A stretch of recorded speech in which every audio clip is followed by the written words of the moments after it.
Back to my YouTube channel. My name is Shashank और आप देख रहे हैं मास्टर क्लास बाय शशांक। हमने एक सीरीज़ चालू की थी जिसमें हम कक्षा 5वीं और कक्षा 8वीं के सभी विषयों को आसान और मज़ेदार तरीके से समझेंगे। इस सीरीज़ में हमने मैथ्स में चैप्टर 1 शुरू किया था, जिसमें हमने संख्या पद्धति के बारे में पढ़ा और जाना कि संख्या कितने प्रकार की होती हैं। जिसने भी हमारा पहला वीडियो नहीं देखा है वो प्लीज़ देख कर आएँ, ताकि आपके कॉन्सेप्ट और भी अच्छे हो जाएं। तो अब आज हम चैप्टर 1 के अंदर ही विभाजता के नियम पढ़ेंगे। तो चलिए शुरू करते हैं आज का पाठ। आज हम पढ़ने वाले हैं विभाजता के नियम। तो सबसे पहला नियम है हमारा 2 से विभाजता का नियम। 2 से विभाजता का नियम कहता है जिस संख्या के इकाई अंक के स्थान पर कोई भी संख्या हो, है ना, कोई भी संख्या हो, जैसे मैं ले लेता हूँ 32, किसी भी संख्या के स्थाई के स्थान पर इकाई अंक कब क्या होता है, हमने लास्ट वीडियो में भी बताया था कि सीधे हाथ से पहला अंक जो होता है वो इकाई का अंक होता है। तो इकाई के स्थान पर क्या क्या आना चाहिए, 0, 2, 4, 6, 8। इनमें से अगर कोई भी एक अंक आ जाए, कोई भी एक, या तो 0 या तो 2 या तो 4 या तो 6 या तो 8, कोई भी एक अंक आ जाए तो वह संख्या 2 से पूर्णतः विभक्त होती है। ठीक है, जैसे मैं ले लेता हूँ, कोई बड़ी संख्या लेते हैं, 1, 3, 5, 7 और लास्ट में 2 लिखा है, मतलब इकाई में। अब ये संख्या बताना है क्या 2 से विभक्त है, नहीं, तो हम क्या करेंगे, इकाई अंक देखेंगे। इकाई अंक सीधे हाथ से पहला अंक, इकाई अंक में देखे क्या आया, 2 आया। तो हमारा जो नियम कहता है कि 0 आए, 2 आए, 4 आए, 6 आए या 8 आए, इनमें से कोई भी अगर एक संख्या आ रही है तो वह 2 से विभाजित होगी। ठीक है, इसके बाद अगला है 3 से विभाजता का नियम। क्या है, 3 से विभाजता का नियम। 3 से विभाजता का नियम कहता है जिस संख्या के सभी अंकों का जोड़ 3 से विभाज्य हो, कोई भी संख्या हो, जैसे मैं लिख लेता हूँ, क्या लिख देता हूँ, 3, 2 और 1, ये एक संख्या है 321, है ना। अब हमारा नियम क्या कहता है कि जिस संख्या के सभी अंकों का जोड़ इनको जोड़ दो, 3 धन 2 धन 1, इनका जोड़ क्या आता है, जोड़ देते हैं, 3 और 2 5, 5 और 1 6। अभी जो 6 आया वो देखो कि 3 से विभाज्य है, मतलब 3 से भाग चला जाता है, 6 में चला जाता है, तो ये संख्या भी 3 से विभाज्य होगी। तो ठीक है, समझ आया कि कोई भी संख्या हो, कितनी भी बड़ी हो वो संख्या, है ना, उन सभी के अंकों का योग, उनमें जितने भी अंक हैं उनको जोड़ना है, और जो आंसर आएगा हमारा वो अगर 3 से विभाज्य होगा, ठीक है, तो वह संख्या भी 3 से क्या होगी, विभाज्य होगी। समझ आया, गुड। इसके बाद आता है हमारा 4 से विभाजता का नियम। ठीक है, 4 से विभाजता का नियम कहता है कि कोई भी संख्या हो, कितनी भी बड़ी संख्या हो, 4 से विभाज्य तभी होगी जब इसके दहाई और इकाई से बनी संख्या, कौन कौन सी, दहाई और इकाई से बनी संख्या। ठीक है, जैसे मैं लिखता हूँ 1, 5, 4, 6, 7 और 6, 4, ये एक संख्या है, 1, 5, 4, 6, 7, 6, 4, कितनी बड़ी संख्या हो गई है, तो है ना। तो हम पता लगाएंगे कि ये संख्या 4 से विभाजित होगी या नहीं। तो हमें क्या करना है, हमारे नियम को देखना है। नियम क्या कहता है कि इसके दहाई, कहाँ के, दहाई और इकाई, दहाई क्या होता है पता है ना, ये है दहाई, दहाई में है 6 और इकाई में है क्या, 4। तो दहाई और इकाई से जो संख्या बनी वो 4 से विभाज्य होना चाहिए। अब ये जो संख्या है, ये जो 2 अंक की संख्या, इकाई और दहाई और इकाई वाली, इसको देखो, अगर इस संख्या में 4 का भाग जा रहा है तो ये पूरी संख्या 4 से विभाजित होगी। ठीक है, ठीक। इसके बाद आता है 5 से विभाजता का नियम। 5 से विभाजता का नियम कहता है कि जिस संख्या के इकाई अंक के स्थान पर 0 या 5 आए, 0 या 5 सिर्फ, जैसे 2 से विभाजता के नियम में था क्या, 0, 2, 4, 6, 8 था, वैसे ही है, इकाई के स्थान पर क्या आना चाहिए, या तो 0 आना चाहिए या तो 5 आना चाहिए, बस। जैसे 10, 20, 30, 40, 50। इकाई में देखो, इकाई में क्या आ रहा है, शून्य आ रहा है, तो ये संख्या 5 से विभाजित होंगी।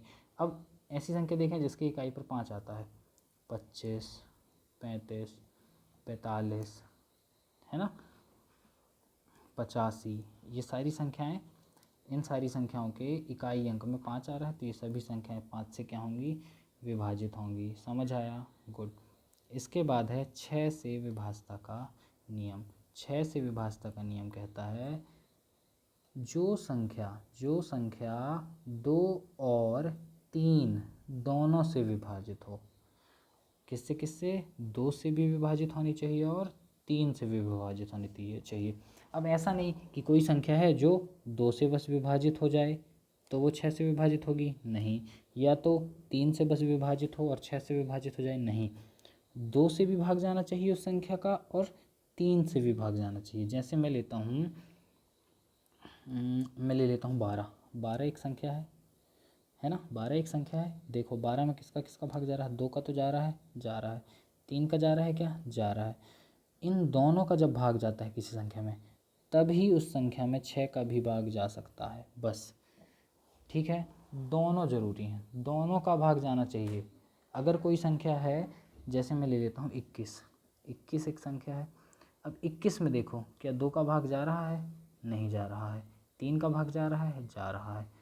तो 3 का बस भाग जा रहा है, इसका मतलब कि 21 जो है वो 6 से विभाजित नहीं होगी।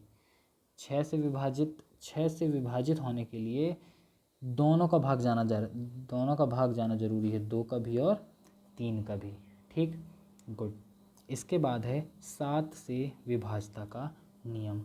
7 से विभाज्यता का नियम कहता है, ये थोड़ा सा बड़ा है पर इजी लैंग्वेज में समझेंगे हम। क्या कहता है कि यदि संख्या के इकाई अंक का दोगुना, किसका, इकाई अंक का दोगुना, इकाई अंक जैसे एक संख्या है 2429, एक संख्या है, इसके इकाई का अंक क्या है, 9। इकाई के अंक का दोगुना करके, किसका, इकाई अंक का दोगुना, इकाई अंक क्या था, 9 था, इसका दोगुना कर दो, क्या आएगा, 18। ठीक है, इकाई अंक का दोगुना करके। अब आगे क्या कहता है नियम, कि शेष अंकों से बनी संख्या में, क्या, शेष अंकों से बनी संख्या में से घटाया जाए। शेष क्या बचा, अब देखो हमने 9 तो ले लिया, 9 निकाल दिया ना, इससे 9 का दोगुना कर दिया। अब शेष क्या बचा, 242 बचा। इसमें से हमें घटाना है किसको, 18 को। जो हमने इकाई अंक का दोगुना किया था उसको घटाना है, किससे, जो हमारी शेष संख्या बची। शेष संख्या क्या बची थी, 242। तो 242 में से हम 18 को घटा देंगे तो हमारा क्या आंसर आएगा, 224 आएगा। अब ये जो 224 है ये 7 से भाग जा रही है कि नहीं, ये देखना है। तो हम भाग दे के देख सकते हैं, अगर भाग जा रहा है तो ये पूरी संख्या में भाग चला जाएगा। पर अब कहोगे सर फिर भी तो अभी भी तो 224 भी तो एक बड़ी संख्या है, अब इसमें भाग कैसे, मतलब भाग देंगे तो टाइम जाएगा पता करने में। तो क्या करो, जो हमारा ये नियम है, इसको फिर से अप्लाई कर दो इस संख्या में, 224 में फिर से अप्लाई कर दो। 224 में फिर से अप्लाई करोगे तो क्या होगा कि 224 एक संख्या है, इसका इकाई अंक लो, इकाई अंक क्या है, 4। 4 का क्या करो, दोगुना करो, तो 4 दूनी क्या आएगा, 8। 4 दूनी क्या आएगा, 8 आएगा, 4 दूनी 8। अब क्या करो, हमने 4 को तो ले लिया, अब जो शेष अंक बचे क्या, 22 बचा। 22 में से क्या करो, 8 को घटा दो। 22 में से जब 8 को घटाओगे तो क्या आएगा, 14। अब ये 14 आ गया। अब ये 14 देखो, क्या ये 7 से भाग जा रहा है, 14 का जा रहा है। इसका मतलब कि ये जो संख्या है 2429, इस पूरी संख्या में 7 का भाग भी चला जाएगा, मतलब ये संख्या भी 7 से विभाजित होगी। समझ आया 7 से विभाज्यता का नियम, गुड। इसके बाद क्या है, इसके बाद है 8 से विभाज्यता का नियम। 8 से विभाज्यता का नियम क्या कहता है, 8 से विभाज्यता का नियम कहता है यदि किसी संख्या के अंतिम तीन अंक, कोई भी संख्या हो उसके अंतिम 3 अंक लेना है। जैसे कोई संख्या है 2 5 7 1 9 2, ये एक संख्या है ना, ये एक संख्या है, बड़ी संख्या है ये। इसको बताना है कि 8 से भाग चला जाएगा या नहीं। तो हम क्या करेंगे कि जो हमें संख्या दी है उस संख्या के अंतिम 3 अंक लेना है। कितने? अंतिम 3 अंक। अंतिम 3 अंक क्या है? 192। इसको देखना है क्या 8 से भाग चला जाएगा? देख लेते हैं क्या होगा। 8 दूनी 16, कितना बचा? 3 बचा, 2 उतार के लाए 32 हो गया, फिर 8 चौके 32, है ना, 0। ये देखो पूरा भाग चला गया। 192 में जो आखिरी के 3 अंक थे उसमें 8 का भाग चला गया पूरा पूरा। तो परिभाषा कहती है कि किसी भी संख्या के अंतिम 3 अंक से बनी जो संख्या है, हमारी ये संख्या थी, इसके अंतिम 3 अंक 192 थे, इसमें अगर 8 का पूरा पूरा भाग चला जाए तो इस संख्या में भी 8 का पूरा पूरा भाग चला जाएगा। ठीक है, समझ आया 8 से विभाज्यता का नियम? बहुत ईजी है।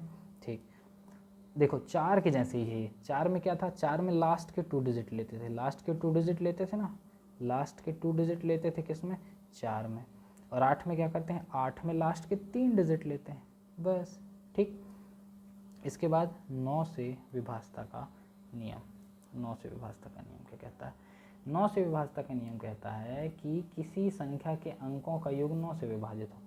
कोई भी संख्या हो, कोई भी, जैसे एक संख्या लिखी है 2 9 0 3 4, ये एक संख्या है, इसको बताना है कि ये 9 से विभाजित होगी कि नहीं। क्या करो, सबको जोड़ दो। 2 धन 9 धन 0 धन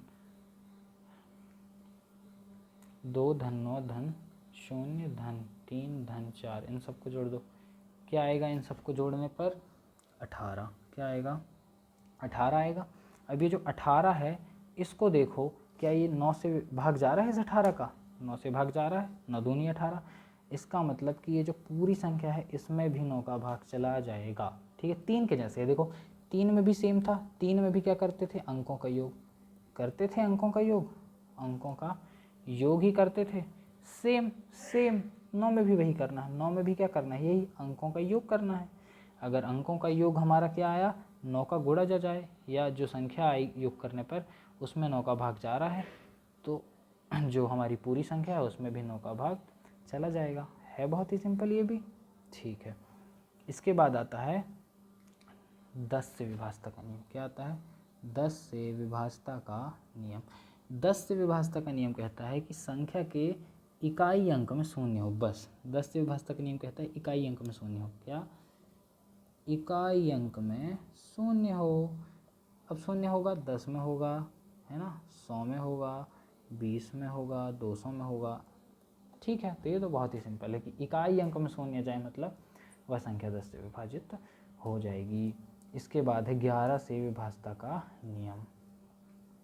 11 से विभाज्यता का नियम क्या कहता है कि किसी भी संख्या के, कोई भी संख्या दी गई हो, उस संख्या के सम स्थानों के अंकों, सम स्थान लेना है। जैसे एक संख्या लिखी है, देखो ये क्या क्या लिखी है? 7, क्या लिखा है? 7 1 2 7 3 6 2। ये एक बड़ी संख्या दी है ना, 7 अंकों की संख्या है, इसमें बताना है 11 का भाग जाता है कि नहीं। तो क्या करो कि संख्या के सम स्थानों के अंक, सम स्थान अब कौन कौन से होंगे? सम स्थान कौन कौन से होंगे? यही होंगे ना सम स्थान। सम स्थान कहाँ से? देखो सम स्थान कौन कौन से होंगे। सम स्थान अगर मैं यहाँ से शुरू करूँ तो ये, फिर ये, फिर ये और फिर ये, यही होंगे सम स्थान। ठीक है, और विषम स्थान ले लेते हैं। विषम स्थान कौन कौन से होंगे? ये होंगे, फिर ये होंगे और फिर ये होंगे, यही होंगे ना। ये ऊपर वाले को मैं सम स्थान मान लेता हूँ, नीचे वाले को मैं विषम स्थान मान लेता हूँ, नीचे वाले को क्या मान लेता हूँ? विषम स्थान मान लेता हूँ। अब तुम लोग कहोगे सर ऐसे ही बस कर सकते हैं क्या? नहीं, ज़रूरी नहीं है। तुम लोग ये भी कर सकते हो कि इसको सम मान लो, इसको सम मान लो और इसको विषम मान लो, है ना, तो भी कोई दिक्कत नहीं है। तो क्या करेंगे? सम स्थानों के अंकों का योग तथा विषम स्थानों के अंकों का योग। ठीक है, अब सम स्थान कौन कौन से थे हमारे? सम स्थान लिख लेते हैं हम। सम स्थान थे 1 7 और 6, ये थे सम स्थान। और विषम स्थान कौन कौन से थे हमारे? विषम स्थान थे 7 2 3 2, यही थे। तो सम स्थानों के अंकों का योग क्या है, 14 आ रहा है ना। सम स्थानों के अंकों का योग 14 आ रहा है, और विषम स्थानों के अंकों का योग क्या आ रहा है, विषम स्थानों के अंकों का योग भी 14 आ रहा है। ठीक है, तो जो सम और विषम स्थानों के अंकों का योग हो गया।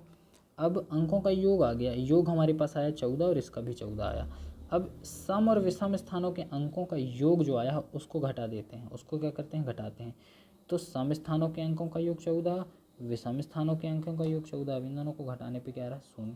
तो हमारा नियम भी यही कहता है कि कोई भी संख्या हो, अगर उस संख्या के सम स्थान उस संख्या के सम स्थान के अंकों का योग और विषम स्थान के अंकों का योग, ठीक है, इन दोनों का योग निकालेंगे। उसके बाद जो योग आया उसका अंतर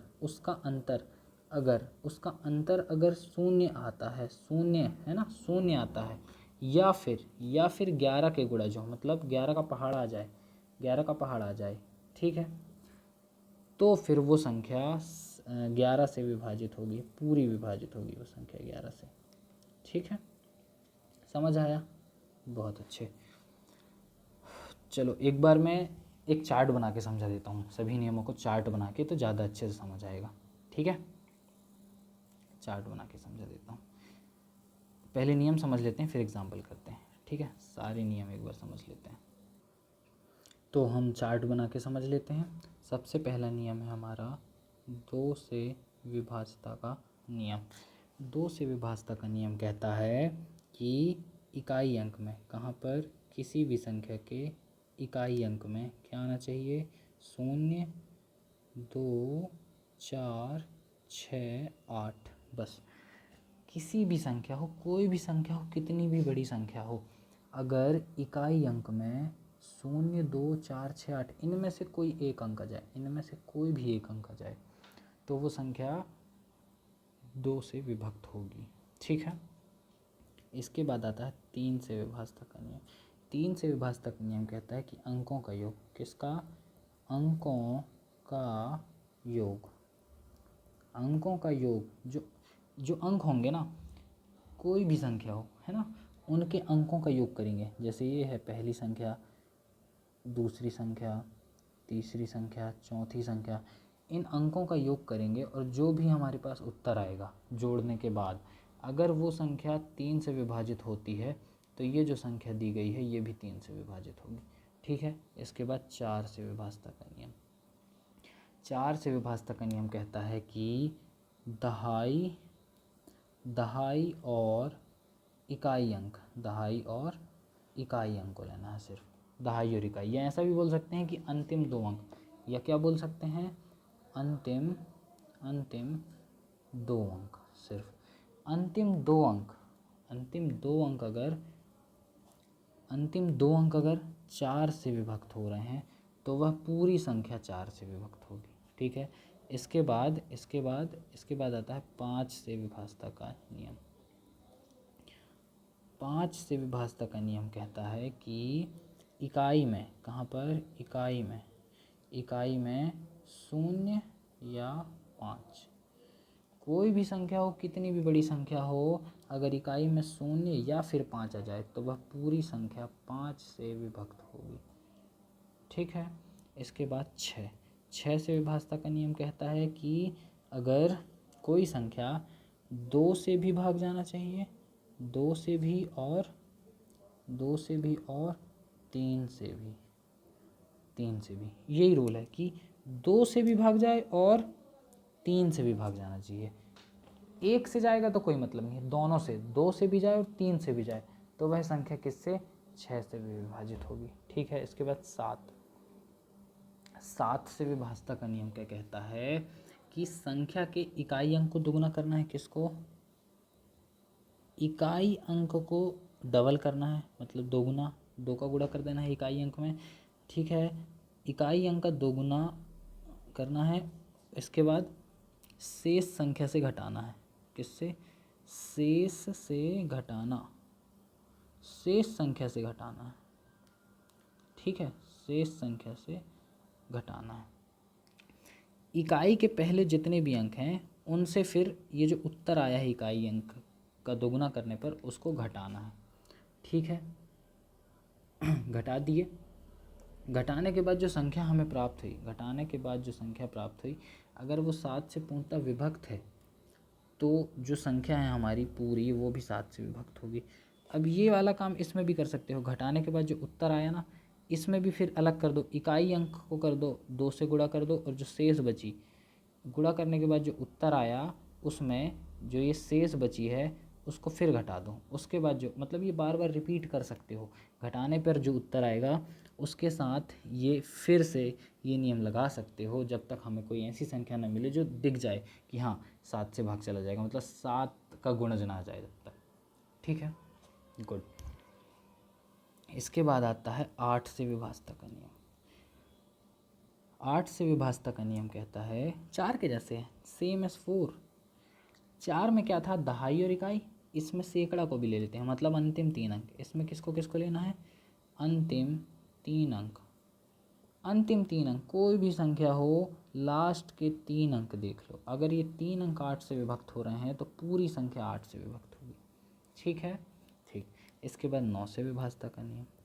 जो 9 से विभाज्यता का नियम है वो सेम एज 3, मतलब 3 के जैसा है कि अंकों का योग, अंकों का योग 9 से विभाजित, अंकों का योग 9 से विभाजित। ठीक, बहुत सिंपल है। जैसा 3 का था वैसे ही 9 का है, बस योग करके देखते थे 3 से भाग जा रहा है कि नहीं, इसमें योग करके देखना है 9 से भाग जा रहा है कि नहीं, ख़त्म, बहुत ही सिंपल। इसके बाद आता है 10 का। 10 से विभाज्यता का नियम कहता है कि इकाई अंक में, कहाँ पर, इकाई अंक में, इकाई अंक में शून्य हो बस, बाकी कोई कुछ नहीं करना है इसमें। इकाई अंक में क्या देखना है, शून्य देखना है। अगर शून्य है तो वो पूरी संख्या 10 से विभक्त होगी।